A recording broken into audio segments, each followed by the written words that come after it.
if we have had a traumatic experience and we have projected, this is sort of an analytical term, but we've projected into that object some of that trauma. And then we unconsciously bury it under a pile of clutter or in a drawer or something. So it's a way of kind of trying to deal with it, externalizing a trauma into your environment. So one of the reasons why somebody wouldn't want to declutter, perhaps, is because they don't want to find or uncover or reveal some of that trauma that's been safely buried away. But we all know that you can't really bury things away because you then end up living around it and you're kind of moving around the clutter and it's kind of getting on your nerves. And anything that isn't really properly dealt with is a niggle.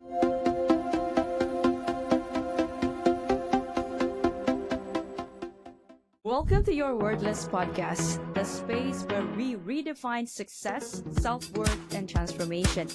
I am Nierras, the soul-centered architect of transformation, helping you unlock your highest potential and build a legacy beyond limits. Now, whether it is self-mastery, career breakthroughs, or wealth creation, this is where change begins. Now let's dive in.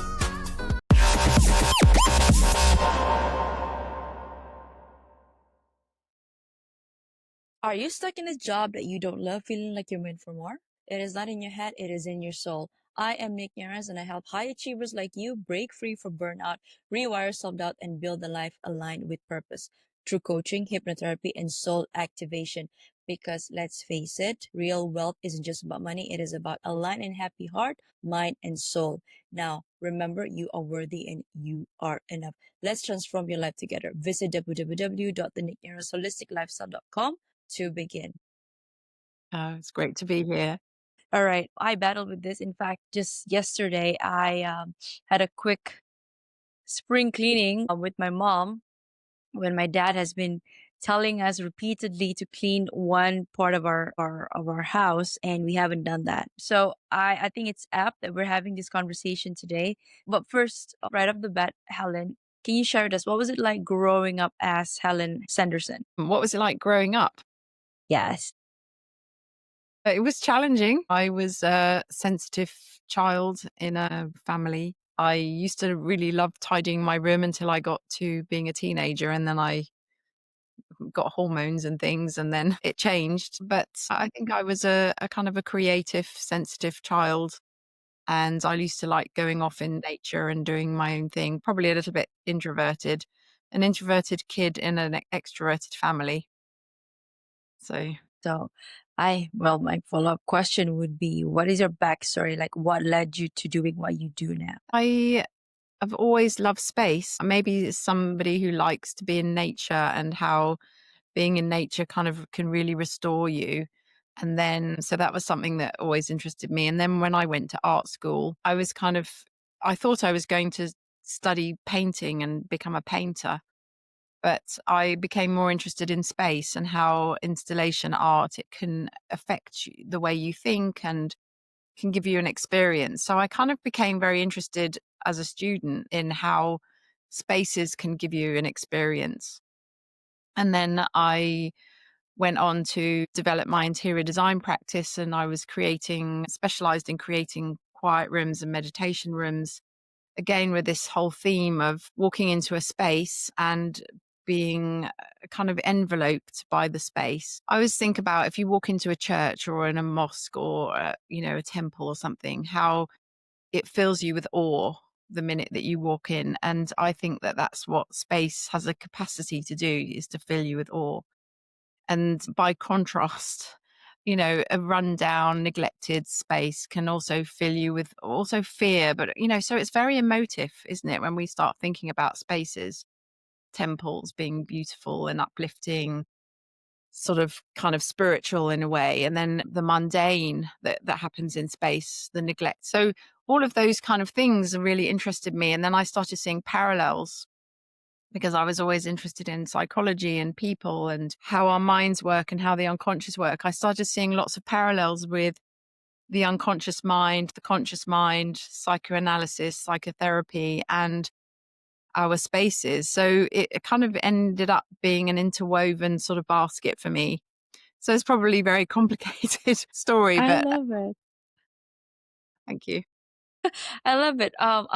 Well, a bit of my background. I used to be an accountant in a corporate job, but always love or always had this knack for towards things that are creative. But I've always suppressed that side of myself because I thought to myself, okay, the only way to be successful in this world is to be logical, and to be logical meaning you're uh, pursuing anything creative will not make you money. Yeah, And I was I know. wrong. The artist Yes. dichotomy, yeah. Yes. And well, I also um went through my own, I would say the pivotal moment was when I had to undergo my divorce back in 2019. And that really shifted how I look at things. And that really made me want to look within, and I became very interested with human psyche, how do people work, and what is the connection between self-worth as to why we how we show up in the world. And I love this, and I know this there is a correlation between the space, because I also believe that energy speaks for itself before we do. And when we go to a place, there's an aura that is the aura of the space speaking to us, right? And so, what is the connection? I mean, you studied psychotherapy yourself, from space psychotherapy, and then what you do now. Like, why do people cling on to things and they don't want to let go? There's many reasons to that, and it's not a simple answer. But I would say, firstly, that objects become kind of like a key to a memory. So if you pick up an object, it will remind you either of the moment that you bought it, the person that gave it to you. So they become like a portal to our memory. And then we start thinking, actually, I need to keep this object because I need to keep that memory. There's a belief that if I lose the object, I lose the memory. Does that make sense? Oh, perfect sense. So we're living, our objects become our companions in a way, and they become our witnesses, and and like I said, a key to a memory. So one of the things I try to do is get people to take a photograph of an object, so they're not losing that connection. If you have that visual memory and you need that connection, that you can keep that restored through a photograph. But sometimes objects, so that's a positive aspect, but sometimes objects remind us and keep us connected to trauma. So we can do things like, if we have had a traumatic experience and we have projected, it's sort of an analytical term, but we've projected into that object some of that trauma. And then we unconsciously bury it under a pile of clutter or in a drawer or something. So it's a way of kind of trying to deal with it, externalizing a trauma into your environment. So one of the reasons why somebody wouldn't want to declutter, perhaps, is because they don't want to find or uncover or reveal some of that trauma that's been safely buried away. But we all know that you can't really bury things away, because you then end up living around it and you're kind of moving around the clutter and it's kind of getting on your nerves. And anything that isn't really properly dealt with is a niggle. So that's the kind of a more of a negative side of clutter, that it will remind you of traumas that you haven't processed. So I mean, this is quite deep. We've gone dived in quite deep already, but this is, I I love think deep about, question. this is kind of when I think about clutter as unprocessed stuff, really. It's our unprocessed, as it's our unprocessed lives. You know, in life, we make mistakes, we have losses, we have traumas, things go wrong, you know, and then if we can't process those as they go, if you're, I was like, you know, if you think about a child will fall over and then they'll scream and they'll cry and they'll they'll let go of the distress, and then they'll get up and then they'll move on. Whereas adults, we seem to have lost that ability to process things immediately in the moment. We just kind of press it down, repress it, and then it kind of gets stuffed away for later. But then we never really go back to or that ex relationship. Why didn't I process that? Because we're moving on to the next one. So there's many complex reasons why. I mean, another simple reason might be just that somebody's very visual and somebody else isn't. So somebody who's very visual is going to attach a lot more meaning to their objects than somebody who isn't a visual person. There are people that just walk past clutter or an environment and they don't even see it because they're living in their head, or they're very academic, or that we're all very different. As an accountant, you'll know that you're good with numbers. Some of your clients may have been terrible and they wouldn't have seen half the things that you could see. That's right. So we all meet the world very differently, and I think that it's a very, it can be quite complex, our relationship with our objects. It's akin to like a perfume. If you a scent, you smell something and you get taken back to the time where, oh, I had this, and either you have a very fond memory of that, or you'll cringe at the smell of it, right? So what does your home speak your mind mean? Can you break it down for us? Yeah. So if you think about, there's a famous book called The Body Keeps the Score. Yes. And the body. So this idea that anything that's unprocessed gets stuffed in your body. So that neck ache is a tension that that you're carrying around. It's an unprocessed thing. So unless you deal with not only the physical tension, but also what's causing the tension, you're just going to carry on doing that and end up probably looking very uncomfortable like me. But so the your home speaks your mind is a reflection of your mind. So, a cluttered mind is a cluttered home. I was recently working with somebody who just had so many projects. So they were juggling so many balls, so many projects, so many open loops, that their home was completely cluttered. And when we went into each different thing, well, that hasn't finished because of that. That needs to be finished because of that. So if we've got lots of unclosed loops and lots of unresolved situations, that will be then reflected in your home, as any tension in your life will be reflected in your body. Does that make sense? Very much so. I am trying to relate with my current situation right now. Oh, okay. I'm making some judgments upon myself, and so the people that I have been into their houses, and I'm like, okay, but so how do we detach from this attachment that we have towards our object, or just process those emotions first? Well, so sometimes, like, say if we go back to the neck pain, what's going on, what's causing this kind of shoulder tension thing. So is there an external thing that is causing a lot of tension? So that's the looking at the practicalities of life. Sometimes I have clients who say, look, Helen, I'm just so busy, I've got so much on, and that's Yes. that life is making demands. Or if you've got sickness or illness or ill health in the family and you're having to do that, and we go into survival mode, you Yes. know, that's completely understandable. But then there's the internal process, of processing the internal stuff.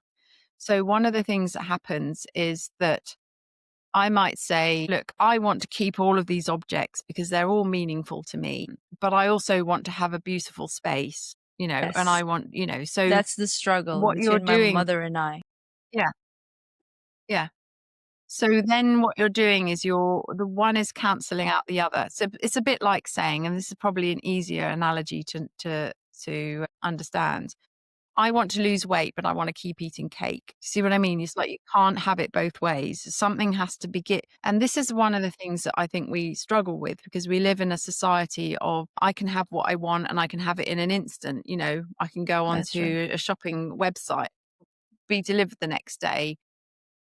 So the idea of sacrifice, letting things go, having less, not having something is much more difficult. I think we're less able to deal with that.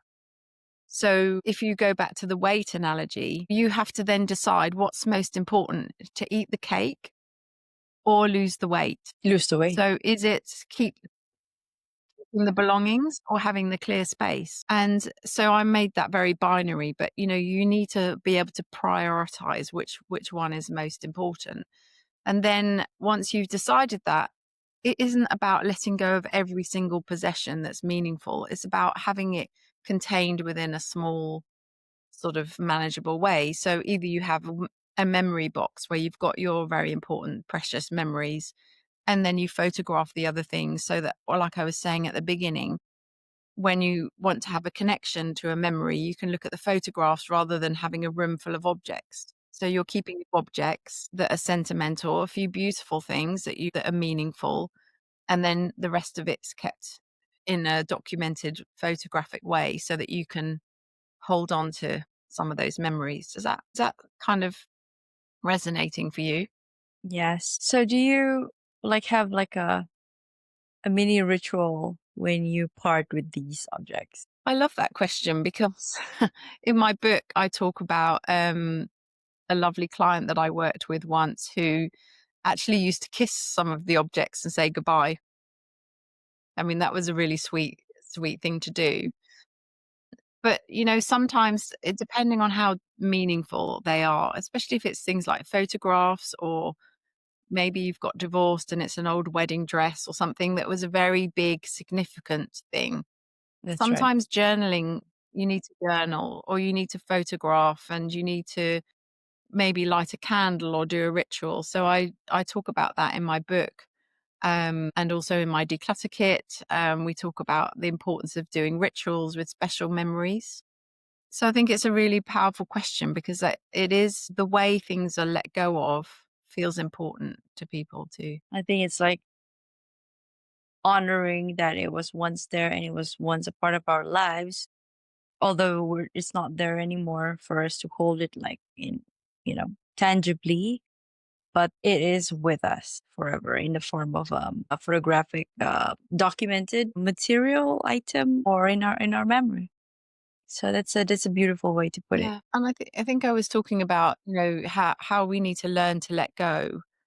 I mean, it, it's it's part of a human challenge, isn't it? Is that life and death, we are going to lose things. We're going to lose, like I lost a favorite coat once. I always talk about it, but it's painful.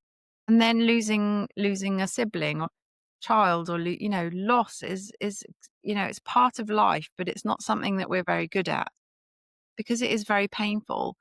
And often people would say to me, look, I feel like if I let go of this object, that I'm letting go of the person that I love. Yes. And so what we do is we project the love into the object. And it's like, at least if I can hold on to this object, it means that I don't lose that everything. I don't lose that person and the object. It's like, at least I can just keep this. And so sometimes it is important to keep that one thing. But if that one thing becomes 100 things, that's when, we're back to, well, what's most important? Keeping all of these things? Or maybe just finding the one thing that really reminds you of that one person.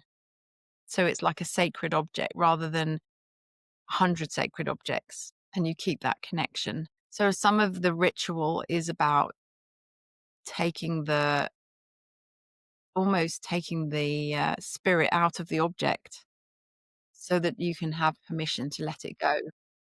And I have an exercise that I do with people to try and help them to do that. Hi, I'm Nierras, your host of the Your Worthless podcast. Now, if these real raw stories hit home, don't wait. Please follow, like, and subscribe my Spotify and YouTube. For bite-sized inspirational reels, follow me on Instagram, TikTok, and LinkedIn. Don't wait. Your transformation starts today. Thank you, and bye for now. It's so powerful. Very, very, yeah, it is powerful. So this is it the exercise that you were talking about? Is it the getting clear, decluttering process, or it's a different process? That's the process. The getting clear process is getting clear on what's holding you back. Okay. Can we talk more about So that? understanding your why. Well, whether or not it's what was the thing? What is it? Is it that you had suffered a bereavement? because I think we need to understand the context of what people will ring me up and they'll say, well, why am I like this, Helen? Why? I want to have a clear space, but why?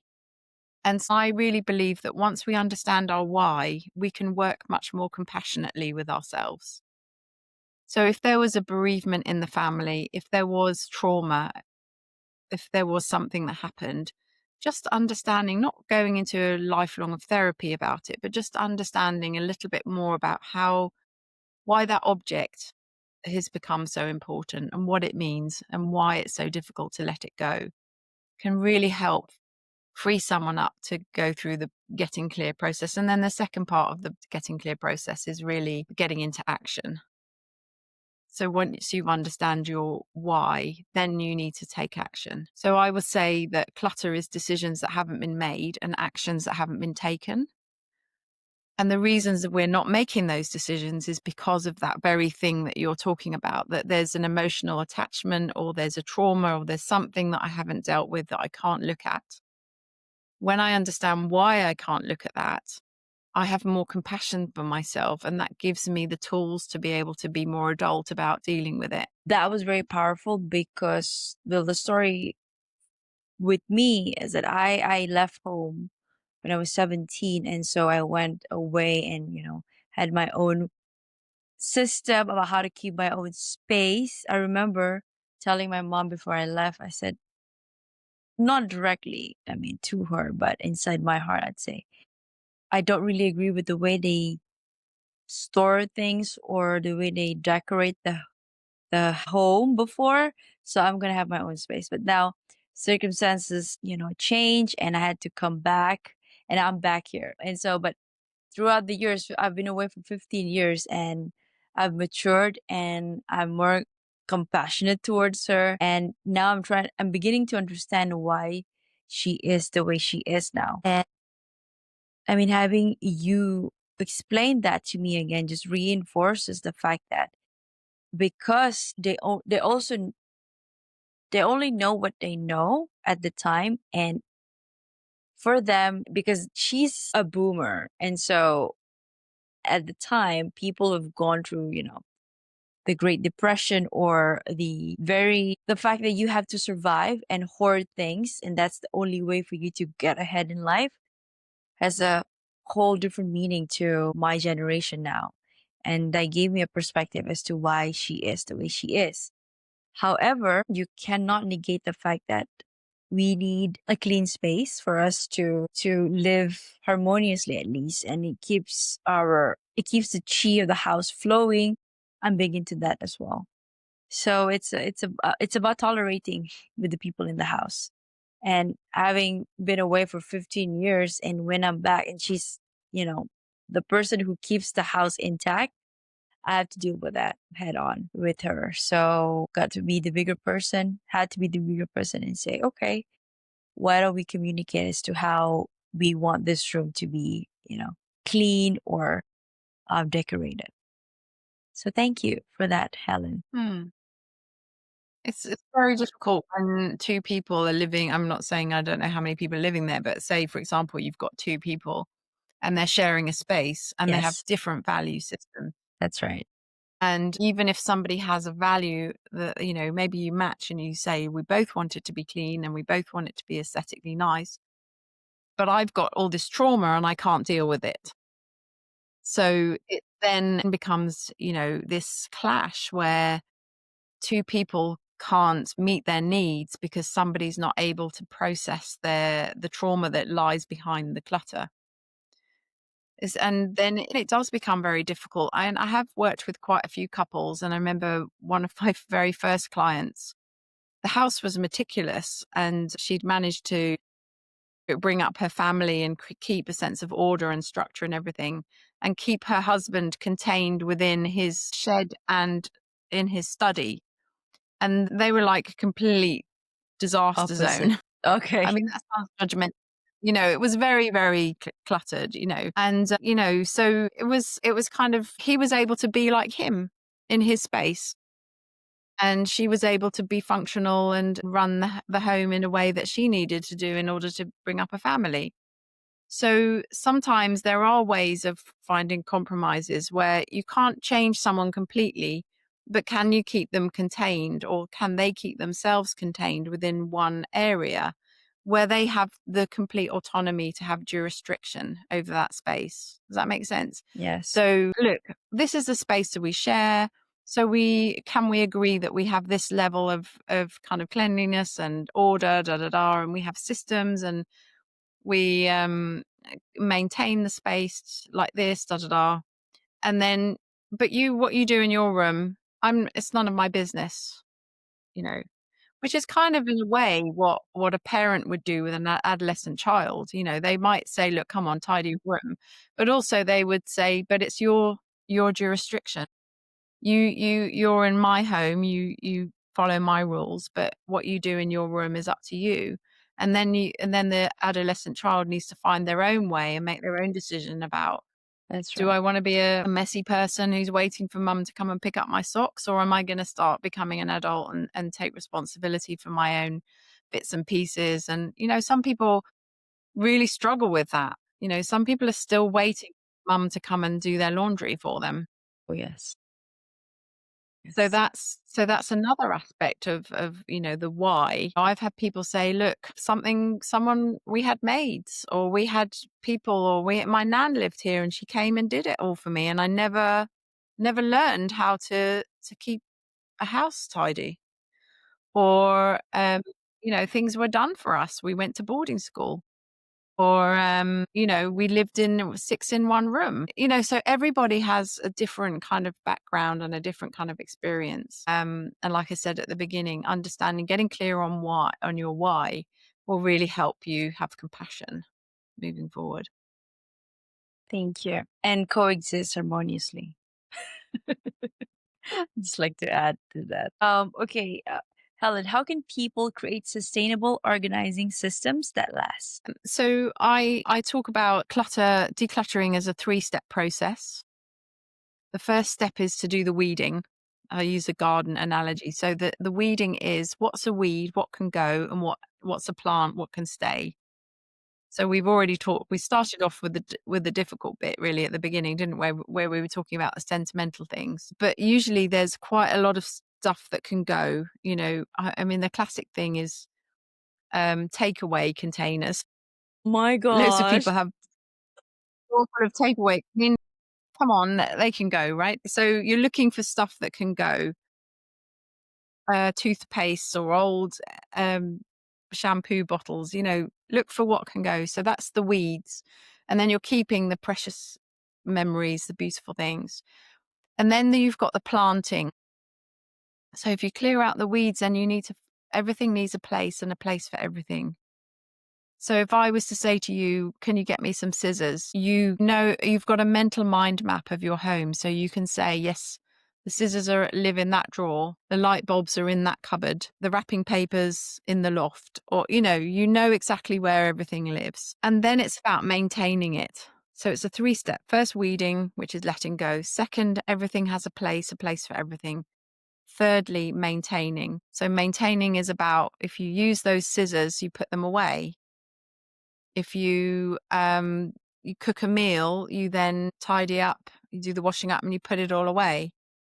If you get up in the morning, you make your bed. If you come in through the front door, you put your shoes and your coat away. So that's the daily kind of chores, the daily grind of life. When we talk about chop wood, carry water, it's, things that we're always going to have to do, whether we're enlightened or not. I love that. So people really struggle with letting go. Some people struggle finding places and homes for things, like where should things live? And some people struggle with the daily chores of keeping it tidy. And some people struggle with all of it. Yes. And that may be because they've slightly ADHD, or because they're living in a house that's already cluttered and they don't know how to find a corner to make sense of it all. So there's, again, lots of reasons, but ADHD would be a very good indicator for struggling to maintain a sense of order, because ADHD brains are, quite often quite speedy, hard to slow down enough to think through this goes in this drawer and that, and it's about, okay, like I'm going to put this pen away, but I'm not just going to shove it in the drawer. I'm going to put it in a place. So you're keeping that sense of order. There's lots of times it's very easy to just open a cupboard door and shove it in so it's out of sight. But then when you open the door and everything falls out, it's a stress, isn't it? So can we create an environment that is a supportive rather than a stressful environment? Stressful environment drains your energy. A supportive environment enhances your energy. So we go back to the temple. You walk into a temple that's been beautifully cared for, and it's uplifting because you can feel the love and the care that is in that sacred space. If you're walking down the worst street in the town and it's run down and it's neglected, you can feel that too. That's makes you nervous, makes you tense. It's the same with your environment.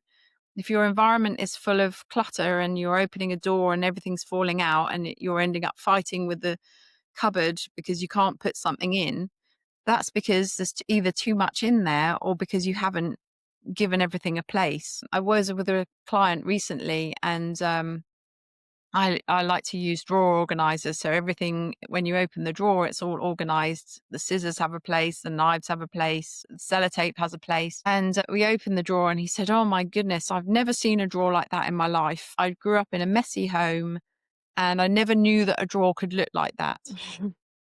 And it was just so lovely for me because this is life changing. I'm definitely going to keep it like that because now when I open the drawer, I don't feel stressed because I can see where things go and I can put them back easily. And also I can find what I need. So a lot of this is about simplifying. If the drawer's so full, then you can't everything's not going to be able to have a place, because that's why the critical bit is the letting go and the weeding part of the process. The bit that everybody hates is the Yes. letting go process. And it's because you've got to sit down with every single object and make a decision. Is it staying or is it going ultimately? And it's hard to make those decisions. But if we don't make those decisions, we end up with clutter. I'm reminded of the book or Minimalist by Marie Kondo. So when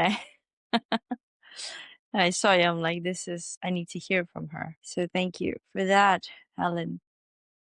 The next question, you kind of mentioned that you are a highly sensitive person earlier on. How has being a HSP influenced your approach to organization? I think like any kind of neurodiversity or something like that, you kind of have a superpower. And for me, it is, I can kind of read spaces. I'm very intuitive and I can read, you know, it's very unlikely that I would go into somebody's home and not reorganize it, because I can sense how a home needs to be. So maybe it needs different zones, or maybe the table needs to go over there, or because I'm reading. So that's part of my sensitivity, is that I'm reading spaces and how it can work better. And then also I'm tuning into the client and what's going on for them, and what what is the trauma that's being avoided or buried here, or so it is a superpower. But it's also, like anything, like people who are psychic, I think they have to learn how to switch off that mode and have it just as a work mode. So, but I guess like anything, I wouldn't change it.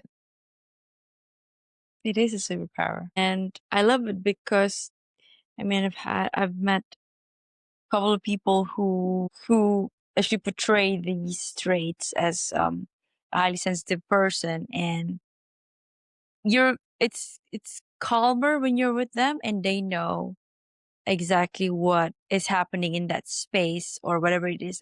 When it comes to interaction with that person or another party they're talking to, they know exactly when to say things and when not to say. So it is a superpower, and I love the fact that you lean into this as your career. So, Yeah. Thank you. Yeah. It's funny how it all comes together in the end. exactly. It's like a full circle moment for you. So, Helen, what are you working on currently? What are you excited about? At the moment, I've just redesigned my garden. So Awesome. that's my own little personal project, which is really nice to have a space for me because I obviously spend a lot of my time in other people's houses. So building my own vegetable bed and having lots of flowers and actually seeing all the butterflies dancing around has been total joy. And I'm sort of percolating, ideas, maybe a membership group or a podcast. So I'm sort of reflecting in the back of my mind a few things that are sort of in the pipeline. I love that. This could be your sign to sign that master, to Maybe. start that master class and about that podcast. Well, I'm rooting for you, Helen. Exactly. So okay, Thank you. you're very welcome. We're gonna pivot to a self-worth question. And the question that I have for you is self-discovery is a journey that varies for each person. What are some practical steps individuals can take to embark on this path and learn more about themselves? Well, I believe that the way you treat your home is very connected to self-worth. And a lot of my clients would say, actually, I feel rubbish about myself. I don't want to invite people around. I don't like coming home. Some of them say they go out a lot. Yeah. So, in terms of self worth, I really think that. So, this is kind of how I see it. Do you know those little Russian dolls that sit Yes. inside each other? Yes. So, I kind of see that the body is the home of the soul. And so, we need to take care of our soul. We also need to take care of our body. And we also need to take care of our home because our home is the home of our body. And then we also need to take care of our neighborhood because our neighborhood is the home of our house. And then we also need to take care of the planet because the planet is the neighborhood, is the home of our neighborhood and our house and our body and our soul. So they're all interconnected. And some of us are much better at taking care of our body. Like we may go to the gym and we do all of this stuff, or we have our facials and things, but we neglect our home, or we take care of our soul and we do lots of meditation, but we don't take care of our body. And I think we need to look at where our weakness is and work on that a little bit. Maybe that little bit area of your life needs more of attention. So that's kind of where I think really valuing the part of your life that you're neglecting. What is your heart's greatest wish? My heart's greatest wish for myself, it is to have just to be able to be more creative and enjoy my garden, my life. And from a work perspective, to be of service and to share more compassion in the world. I think that from my experience of working with, particularly with people with clutter, that there is so much shame and self reprobation that goes on, that I would really love people to understand that they're not bad because they've got a cluttered home. You're not lazy. There's something systemically that's going on and that you can work on it. So if it's ADHD, it's a challenge. If it's trauma, it needs addressing and looking at. If it's a lack of skills, maybe you're not very good at creating a nice space, then there are people here that can help. So it's really about finding the support in the areas that we're weak. So that's what I'd love to do in terms of bringing more compassion to the world, sharing more support. I love that. If you could create a quote right now, Helen, for you to leave to the audience listening and the world as your legacy, what would it be? Take care of your home because it supports you and you're worth it. I love that. How can people reach out to you and get to know more about your work? You can find me on Instagram under the Clutter Therapist. I'm on Facebook, Instagram, and you can find my website, helensanderson.com. And obviously on Amazon, you can find my book, The Secret Life of Clutter. And if you need a practical tool for a practical problem, there's my home declutter kit, which is just there, which is a set of cards that I've designed to help you to declutter either with the support of a friend or to do it on your own. So there's lots of different ways I can help. Just reach out, come and have a chat. And I run online programs and there's lots of things depending on how well people want to be engaged, whether or not they really want hands-on support or whether or not they just want distant support. I'm here to help. Brilliant. I'll be sure to include those in the show notes. So Thank you very we're much. coming up to the end of our interview, Helen. But before that, any last message to our listeners tuning in right now? I think if you really resonated with what we were talking about at the beginning and the issue about sentimentality, then really be kind to yourself and really think about how rituals and journaling and actually people think I'm bonkers, but talk to those objects, talk to them and find out, it's not unusual that I've got people to dialogue with an object and the object has said, I don't want to be sitting in the wardrobe anymore. I'd rather be worn or I'd rather people used me.